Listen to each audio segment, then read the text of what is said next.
जैसे पहले ऐसा होता था कि जब शादी का वक्त नजदीक आता तो ही अच्छा हस्बैंड मांगने का, शादी हो जाती तो ही अच्छा बेबीज मांगने का।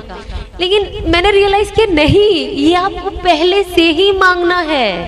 यू नो कि पहले से ही आप ये सोच रखो कि मुझे एक नेक शौहर मिले।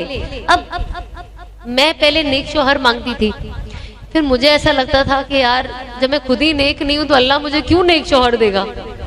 ये हमें भी सोचना जरूरी है।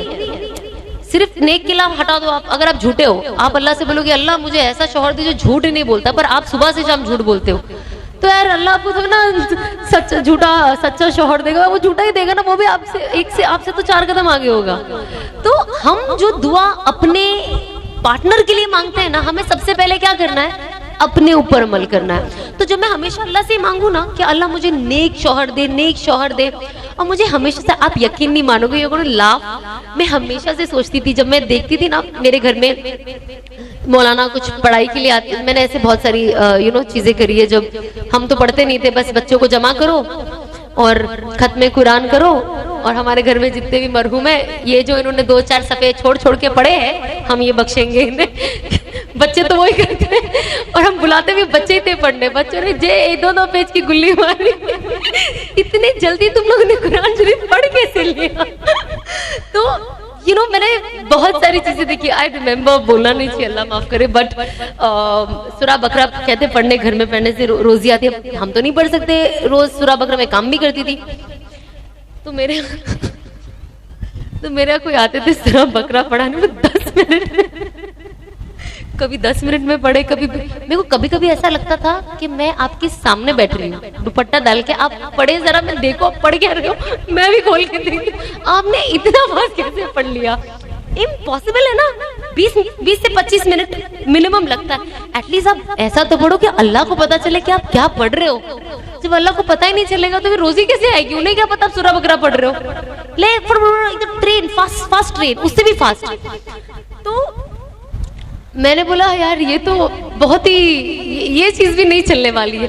तो आगे आगे जैसे जैसे आपका दिमाग, जब इंसान, अल्लाह जब दिमाग खोलता है ना, जब आपका सेल खोलता है ना, तो एक डब्बा जब खुलता है ना, फटफट आसपास के सब खुल, आपको सब लॉजिकल लगने लगता है।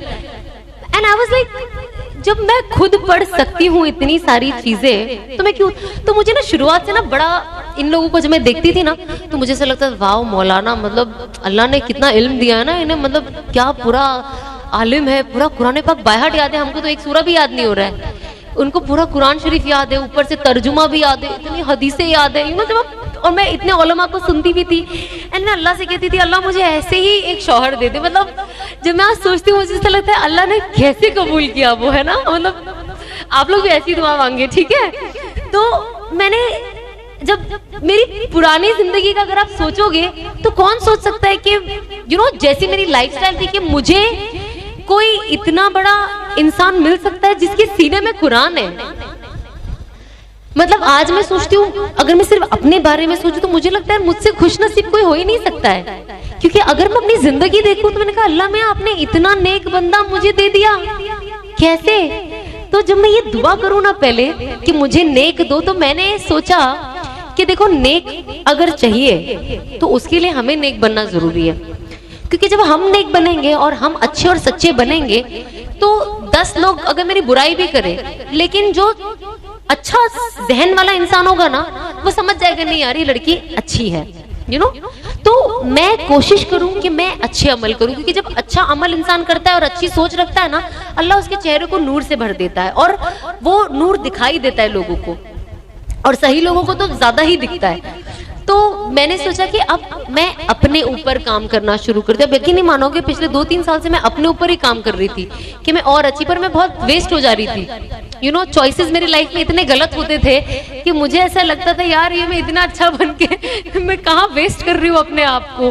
तो मुझे ऐसा था कि अल्लाह ने माशाल्लाह से सलाहियत भी दी है, दिमाग के मेरे डब्बे भी खुल रहे हैं, थोड़ा चीजें समझ में भी आ रही है, दिमाग के साथ दिल में उतर रही है, जज्बात भी आ रहे हैं, लेकिन मैं इसे बर्बाद कर रही हूँ। तो मुझे इसे वेस्ट नहीं, क्योंकि अल्लाह कितनी बार मौका देगा, 1 बार 2 बार 3 बार, उसके बाद मौके भी कुछ वक्त ही आते हैं, दुनियावी और दीनी दोनों। तो मुझे ऐसा था कि अब मुझे मौका जाने नहीं देना है लाइफ में। आप बिलीव नहीं करोगे, जब मैं उम्रा पे होती थी ना और जब मैं काबा के पास दुआ मांगती थी, मैं बहुत रो रो के अल्लाह से दुआ मांगती थी। आप यकीन नहीं मानोगे, मैं 2013 से नेक औलाद की दुआ मांगती हूँ और मैं अल्लाह से ये दुआ मांगती थी कि अल्लाह मुझे ना जब आप औलाद दोगे ना तो उसे आलिम बनाना। आज जब मैं सोचती हूँ, हम कहते हैं ना इसीलिए अल्लाह से कभी भी डिसअपॉइंट मत होना कि यार मैं इतने टाइम से दुआ मांग रही हूँ, मेरी दुआ बात करेंगे प्लीज कि कि अल्लाह से हम कहते ना, मैं 10 साल से, बहुत लोग होते ना कहते हम औलाद मांग रहे 10 साल से मांग रहे अभी तक नहीं हुआ, अरे मैं अल्लाह से कब से काम के लिए मांग रही हूँ। मैं कहती हूँ बिल्कुल नाराज, मतलब जब मैं 2013 में हलाल मांग सकती हूँ, नेक शौहर मांग सकती हूँ, आलिम मांग सकती, मेरी चॉइसेस भी आप देखिए ना, बच्चा जो हस्बैंड तो मिला नहीं है, बच्चा भी आलिम चाहिए मुझे, मैं इतना सब 2013 में मांग रही हूँ, मुझे अल्लाह ने दिया ना 2020 में। 7 साल लगे ना, कितना 7 साल हो गए ना, 7 से 8 साल लगे, पर मिला। तो जब आप अल्लाह से अच्छा गुमान रखते हो, यकीन रखते हो, और दुआ, अगर मैं किसी नॉर्मल इंसान को बोलती ना कि मैं ये दुआ मांग रही हूँ, तो सामने वाला सोचता है पागल हो गई है, इसको देखो ये नाच गाना करती है, इसे कौन नेक लड़का देगा, वो भी हाफिज कुरान, कौन इसके बच्चे कैसे आलिम हो गए, ये तो गाना सुनते रहती है, डांस करते रहती है, कहां से हो गए। पर आज अल्लाह ने उसको हस्बैंड दे के पॉसिबिलिटी दे दिया कि इंशाअल्लाह अल्लाह ने चाहा तो मेरे बच्चे आलिम बनेंगे, क्यों नहीं बनेंगे, इंशाअल्लाह। प्लीज इंशाअल्लाह आमीन सब जो है सब बोल दीजिए मेरे लिए। तो एक अंदर ना एक पॉजिटिविटी आती है। मैंने अपनी लाइफ में इतनी चीजें चेंज होते हुए देखी है, मतलब कहते हैं ना मैजिक, वो मैंने देखा है और आई एम श्योर आप सबके लाइफ में होता होगा। हम सब ना सिर्फ उसको नोटिस करना भूल जाते हैं कभी कभी कि अरे हाँ हमने तो ये मांगा था, हमने तो ये सोचा था, आज वो जाके हुआ है। तो लाइफ में ना कुछ भी पॉसिबल है, कुछ भी। आप ये ना सोचे कि मैं कम हूँ, मैं कैसे करूंगी, कोई और हमसे बेहतर है, या मैं यहाँ पहुंच पाऊंगी या नहीं। और कोई होता ना, कहते यार मेरे बहुत लोगों को मिली, मेरे फ्रेंड्स लोग कुछ जो है, अरे हम तो इतने गुनाहगार है, अब हमको तो अल्लाह माफी नहीं देगा, अल्लाह तो हमको माफी नहीं देगा। ऐसी चीजें हमको कोशिश करना है कि हम उन लोगों को मोटिवेट करें कि ऐसा कुछ नहीं है, अल्लाह तो किसी से भी काम ले सकता है, अल्लाह को किसी की जरूरत नहीं है। अल्लाह को कोई नाम की जरूरत नहीं है, अल्लाह किसी को भी इज्जत और नाम देकर उससे दीन का काम ले सकता है। किसने सोचा था अल्लाह आज मेरे से दीन का काम लेगा? मैं खुद नहीं सोच सकती। मैं तो आज भी कभी कभी अपने आप को आईने में देखती हूँ, मैं फिर अपने आप से बात करती हूँ, लेकिन पॉजिटिवली, कि अल्लाह आपने मेरे से ये काम ले लिया। मतलब मैं तो कोई लायक ही नहीं थी और लोगों की नजर में भी नालायक थी, लेकिन आपने मेरे अंदर वो वैल्यू, आपने मुझे वो वैल्यू दिया, आपने मुझे इस लाइफ का कोई मीनिंग दिया और मुझे लोगों तक पहुंचने का जरिया बनाया। तो अल्लाह कुछ भी कर सकता है। किसी, मैं हमेशा कहती हूँ कि अल्लाह अगर मुझ जैसे नाचने गाने वाले के साथ काम ले सकता है तो किसी से भी ले सकता है। अगर लोग अब नहीं समझे मुझे देखकर तो कभी नहीं समझ पाएंगे। तो हमें कोशिश करना चाहिए कि हम सबसे पहली बात है लोगों के लिए अच्छा गुमान रखें, क्योंकि कहते हैं ना पैसे से ज्यादा जो ज्यादा टफ वाला और जो सबसे गंदा वाला जो तकब्बुर होता है ना, वो दीन का होता है। इंसान का पैसे का तकब्बुर कम हो जाता है, लेकिन दीन का बहुत ज्यादा हो जाता है। मैं पर्दा करती हूँ, मैं नमाज पढ़ती हूँ, मैं तो इतने वजीफे पढ़ती हूँ, देखो इतनी की नमाजें कज़ा हो रही है। हमें कोशिश करनी चाहिए कि ये हम कभी, अल्लाह हमसे कभी भी छीन लेगा, तो हमें कभी भी बदगुमान नहीं होना है, हमें पॉजिटिव रहना है और इस्लाम को पॉजिटिवली फैलाना है, लोगों तक सही दीन लेकर जाना है जो एक्चुअली हम तक सही लोगों के जरिए ही पहुंचा है। लेकिन हम इतने स्ट्रिक्ट हो गए हैं लोगों के साथ कि हम तो सीधा मतलब उनको खारिज ही कर देते, मतलब वो तो इस्लाम में ही नहीं है हमारे हिसाब से। तो हमें कोशिश करना है कि हम लोगों को जो असल साइड है ना दीन का, मोहब्बत का, और अगर हम चाहते कि अल्लाह हमारे गुनाहों को माफ करे तो हमें भी माफ करने वाला बनना जरूरी है। अगर हम लोगों को माफ करेंगे तो अल्लाह हमारे गुनाहों को माफ करेगा। अगर आप कोई प्रॉब्लम भी होती है तो आप अल्लाह से नियत कर लो कि अल्लाह मतलब मुझे नहीं माफ करना है इस इंसान को, बहुत तकलीफ दे, लेकिन मैं आपको सिर्फ इस बंदे को सिर्फ इसलिए माफ कर रही हूँ ताकि मैं चाहती हूँ आप मेरी मगफिरत कर दे, आप मेरे गुनाहों की माफी कर दे। जब जब कयामत का दिन होगा तो आप ये नियत करके अल्लाह से मांगे कि अल्लाह मुझे मैंने जो भी अपनी लाइफ में किया मुझे माफ कर दे, मुझे माफ करने वाला बना। हम कोशिश करें कि हम सच बोले। कहते हैं ना कि ये एक मुसलमान की सबसे अच्छी पहचान है। जब किसी सहाबाओं ने, जो मैंने सुना है उलमाओं से, कि किसी सहाबा ने जब सल्लल्लाहु अलैहि वसल्लम से पूछा कि क्या मुसलमान डरपोक हो सकते हैं? तो कहा हाँ हो सकते हैं।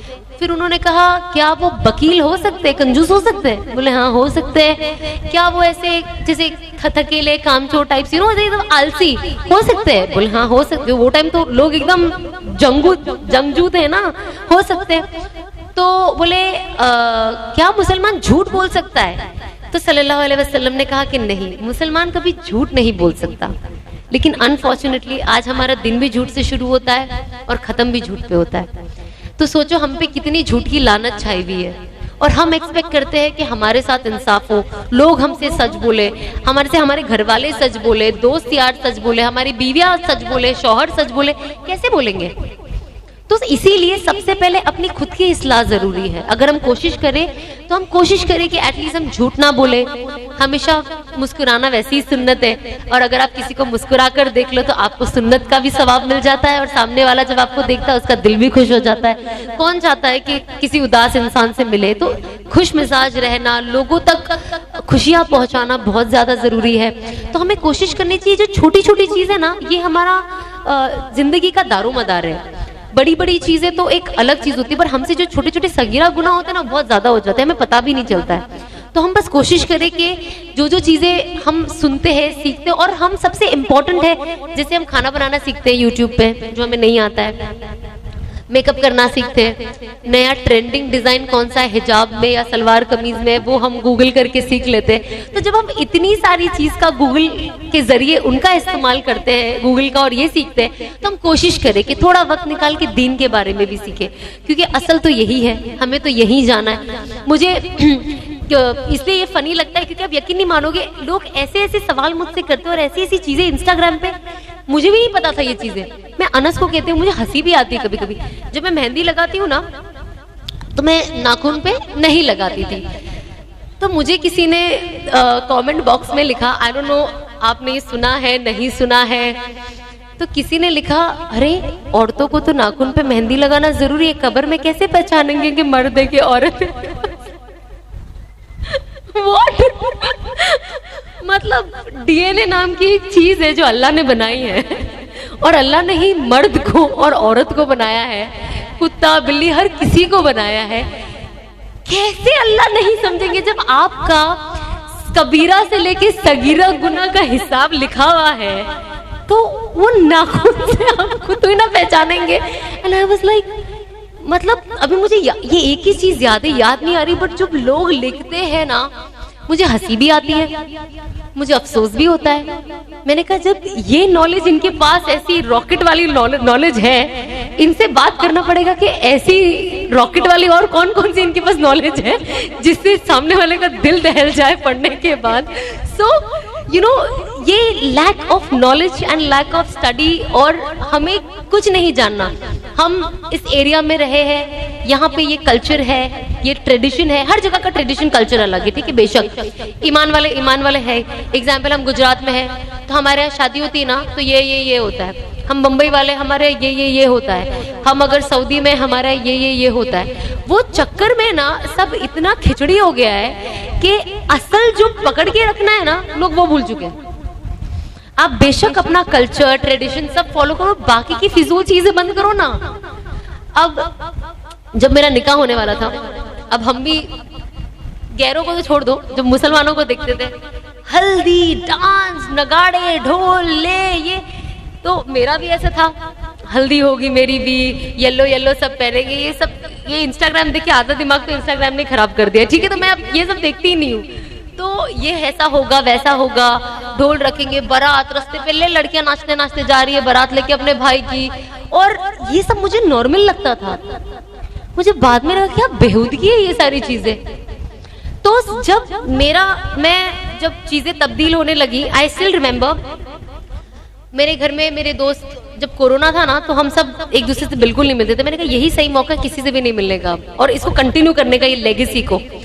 तो जब रमजान आया ना, तो कुछ लोग मुझे फोन करते थे। तो पहले तो एक दो शर्मा हुजूरी में मैं एक दो बार फोन उठा लेती थी, बात करती हूँ, फिर मेरा दिमाग खराब होने लगा। मैंने कहा यार ये इसको तो खुद को कुछ है नहीं है, मेरी भी लाइफ में मुझे ठीक होने नहीं देंगे।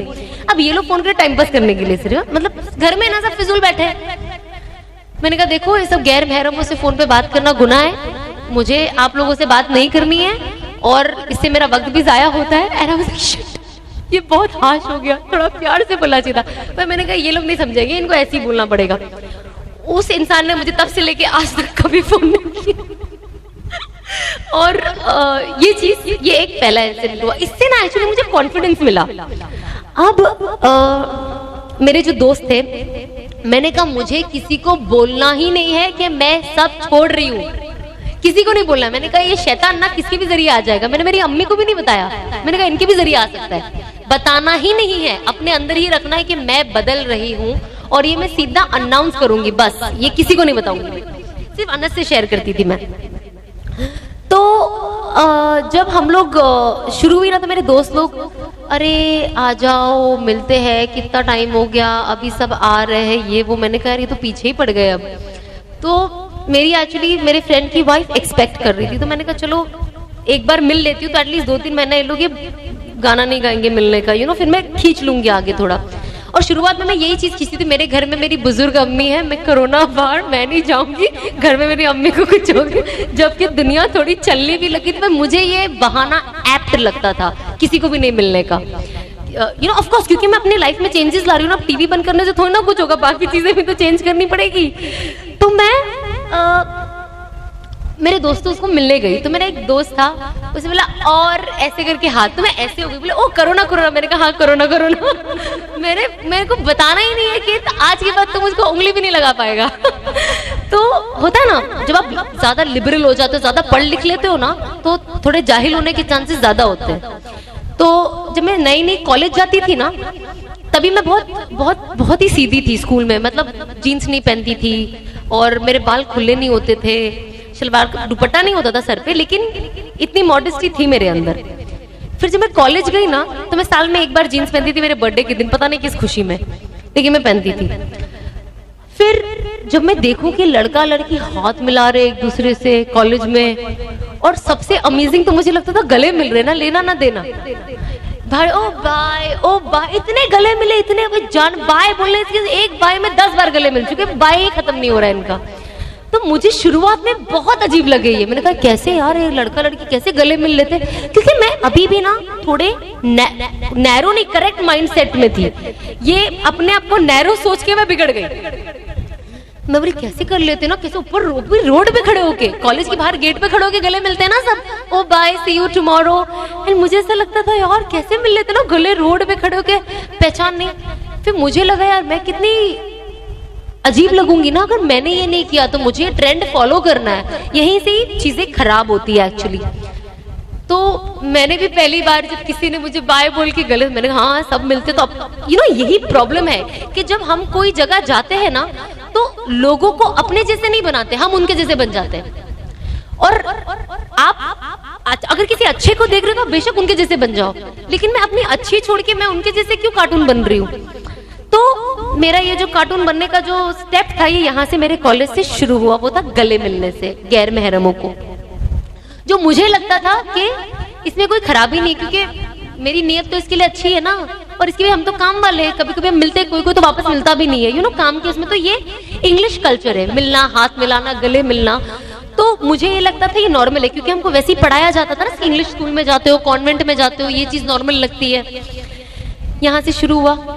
अब मुझे लगे कि ये ऐसी, तो आहिस्ते आहिस्ते आहिस्ते लाइफ में तब्दीली आने लगी, आप मॉडर्न बनने लगे। फिर ऑब्वियसली दुपट्टा हटते गया, फिर वो एक दिन गायब हो गया। शलवार कमीज होती थी तो भी दुपट्टा नहीं होता था, क्योंकि हम ऐसे लोगों को देखते थे। पहले हमको लगता था कि शलवार कमीज में दुपट्टा तो होगा ही, भले वो इधर लटका हो इधर अटका हो, पर होगा। फिर जब हम ज्यादा लोगों से मिलने लगे और ज्यादा लिबरल हो गए, तो हमने देखा लोग तो सलवार कुर्ता पहन के आते हैं कॉलेज, लेकिन दुपट्टा नहीं ओढ़ते, हम क्यों ओढ़े। तो तभी नहीं हुआ, थोड़ा बाद में, बट ऐसा लगा कि सलवार कमीज बिना दुपट्टे के भी एट टाइम्स अच्छा लगता है। ये दिमाग में सेट हो गया, क्योंकि हमने वो माहौल, अपने आप को, उस माहौल को अपने अंदर उतार लिया। तो इस तरीके से जब चीजें चलती गई तो चीजें बदलती गई। अब जब ये जो मेरे दोस्त थे, ये लोग ईद में मेरे घर पे मेरे एक दोस्त आए, सबसे पहले हमेशा मेरे घर के सबसे नजदीक होते तो वो मिलने आते थे, क्योंकि इतने कोई मेरे बिल्डिंग में कोई है नहीं मुसलमान, अभी 2 है पर इतनी बातें नहीं होती थी, अब थोड़ी मैं ज्यादा फैमिली से कनेक्ट होने की कोशिश करती हूँ। तो जब उनसे जब मुलाकात हुई ना वहाँ पे, तो मैंने सोचा कि चलो ठीक है, अब इनसे फासला रखना ज्यादा जरूरी। तो उन्होंने मुझे आके बोला ईद मुबारक, मैंने हाथ नहीं मिलाया, मैंने कहा ईद मुबारक। तो वो सब मैंने कहा नहीं यार, हाथ लगा के बात नहीं करना चाहिए, आप दोस्त एक अलग चीज है, बात नहीं करो हाथ लगाकर। एंड आई थिंक तब से वो एक जो सिलसिला शुरू हुआ, फिर आया तीसरा मेरा बर्थडे, उसमें मेरे मुश्किल से 3 से 4 मेरे दोस्त बेस्ट फ्रेंड्स थे, तो मुझे इन तक मैसेज पहुंचाना बहुत जरूरी था और इनको तो पता ही चल जाता। तो जब ये लोग आए, मैंने कहा यार अब ये केक भी काटना पड़ेगा फिजूल में मुझे, तो मैंने कहा मैं इनको क्या बोलूं, मैंने कहा चलो कर लो, ये आखिरी है, इसके बाद तो अगले साल से मैं दिखना भी नहीं हूं तुम्हें। तो ये लोग केक लाए। अब मेरे घर में एक स्पीकर होता था जहाँ पे वो घिसा पिटा तुम जियो हजारों साल ये मेरी है आरज़ू हैप्पी बर्थडे टू यू, ये चलता था।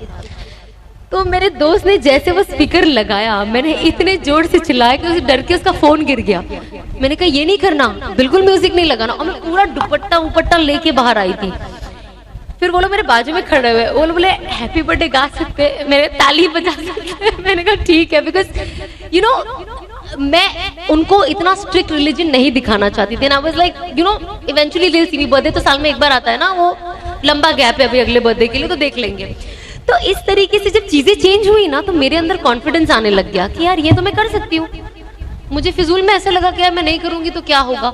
तो जब ये चीजें चेंज होने लगी और जब मेरे दोस्तों तक ये पैगाम पहुंचा, तो जो लोगों को लगता है कि अरे यार मैं कितनी ऑर्थोडॉक्स लगूंगी, मैं कितनी पिछड़ी गांव के जमाने की लगूंगी, इनफैक्ट मेरा रिस्पेक्ट और बढ़ गया।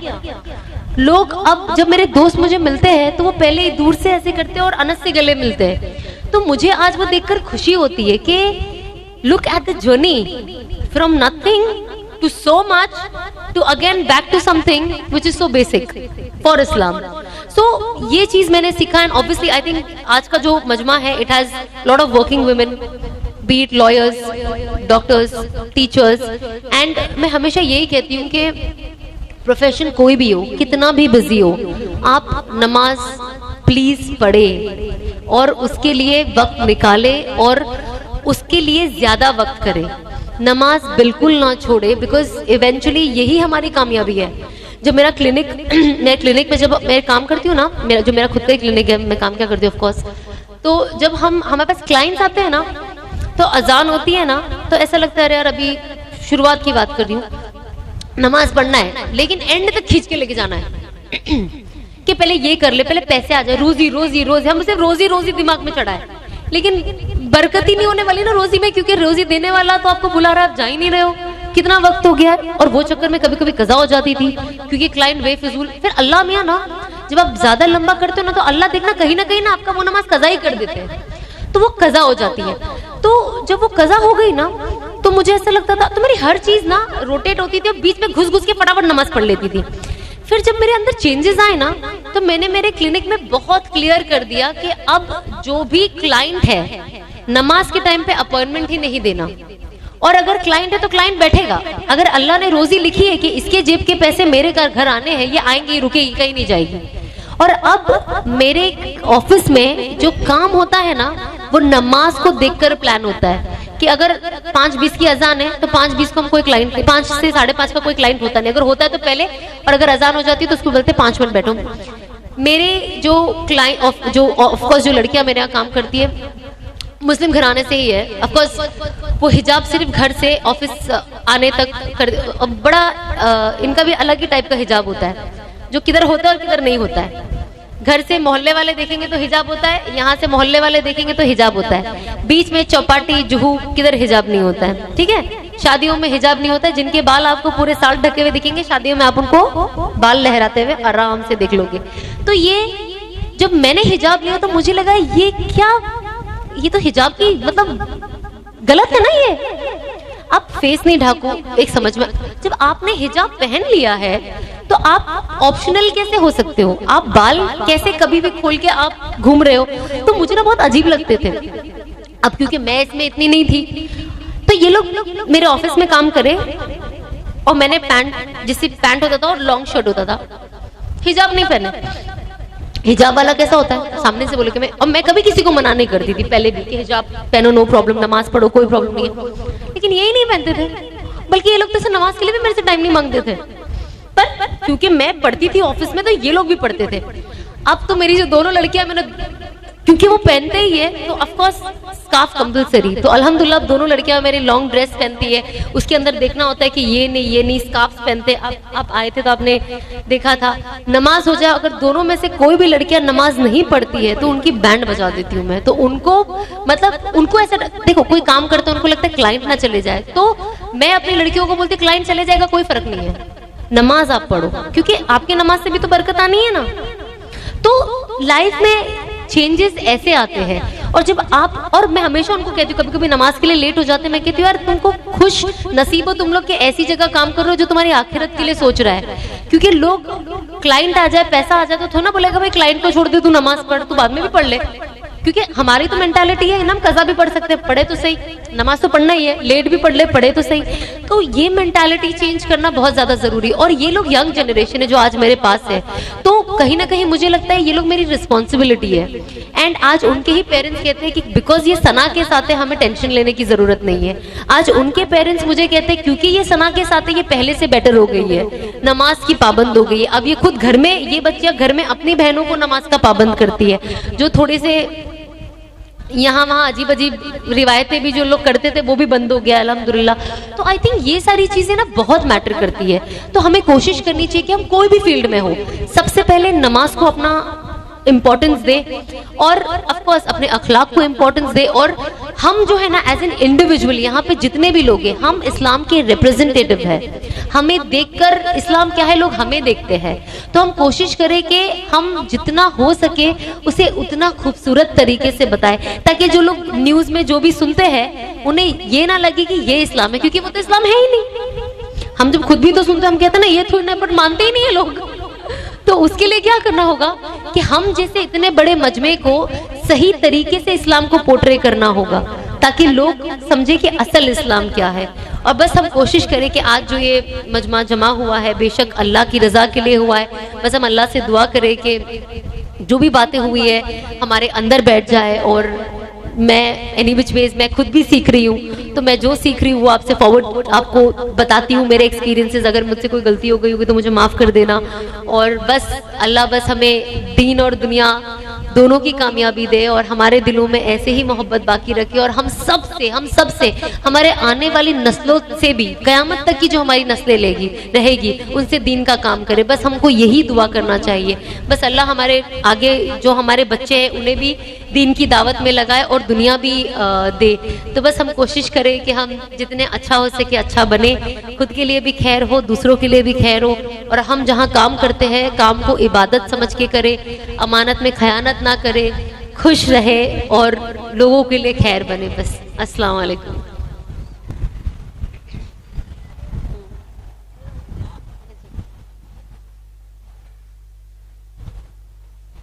माशाल्लाह माशाल्लाह, जज़ाकिल्लाह, बहुत ही प्यारी बातें बताई माशाल्लाह इन्होंने। और इंशाल्लाह हम कोशिश करेंगे कि अब जाके हम खूब अमल करेंगे। और जैसा कि इन्होंने बताया कि मामूलात की पाबंदी इन्होंने किस किस हाल में नहीं छोड़ी है, हालांकि हमारे लिए बहुत बड़ा नमूना है, ये बहुत ही बड़ा एग्जाम्पल है कि किस जगह से निकल कर, एक तो सबसे बड़ी चीज़ तो एक अल्लाह से यकीन, कि हमारा इतना यकीन अल्लाह से पैदा होगा इनको देखकर सिर्फ, कि जब हमने फर्स्ट टाइम इनके बारे में सुना था तो हम आंसू नहीं रोक पा रहे थे कि मतलब अल्लाह की ऐसी कुदरत है। हमारे पास है मिसालें, जो जुनैद जमशेद थे, उनके लिए, एक मर्द के लिए आसानियाँ होती है कहीं ना कहीं, लेकिन एक औरत के लिए उस जगह से निकल कर और माशाल्लाह फिर एक आलिम का मिलना, तो ये कितनी बड़ी बात है और कितनी बड़ी अल्लाह की नेमत है कि हमें इससे पता चलता है कि हमारा अल्लाह कितना गफूर रहीम है।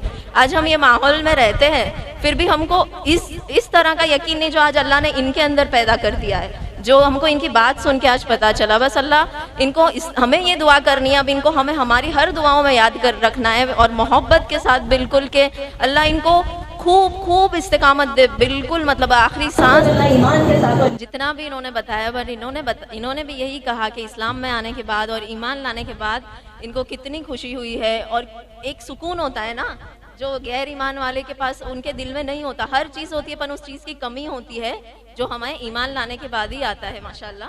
अब इसके साथ ही हम दुआ कर लेते हैं थोड़ी सी, अल्लाह से माफ़ी। जो भी हमसे बेशक है क्या उसके शायन शान नहीं हो पाया, जितना हमसे हुआ, और जो भी गलती कोताही हो गई हो इसमें बोलने में और हमारे मजमे में हमसे, कि जिस तरीके से हमें इसका एहतराम करना चाहिए हमें वो नहीं हो पाया, कि एक इल्म की दीन की बात थी तो अल्लाह हमारे दिलों में उसका एहतराम और जैसी इज्जत होनी चाहिए वैसी ले आए। तो इंशाअल्लाह हम दुआ के लिए हाथ उठाते और अल्लाह ताला से दुआ करके इसको ख़त्म करते। ठीक है, चले। जज़ल्लाहु अन्ना मुहम्मदन सल्लल्लाहु अलैहि वसल्लम बिमा हुवा अहलु, जज़ल्लाहु अन्ना मुहम्मदन सल्लल्लाहु अलैहि वसल्लम बिमा हुवा अहलु, जज़ल्लाहु अन्ना मुहम्मदन सल्लल्लाहु अलैहि वसल्लम बिमा हुवा अहलु। अल्लाहुम्मा सल्लि अला मुहम्मदिन अफ़ज़ल सलवातिक, अल्लाहुम्मा सल्लि अला मुहम्मदिन अफ़ज़ल सलवातिक, अल्लाहुम्मा सल्लि अला मुहम्मदिन अफ़ज़ल सलवातिक, अल्लाहुम्मा सल्लि अला सय्यिदना मुहम्मदिन व अला आलि सय्यिदना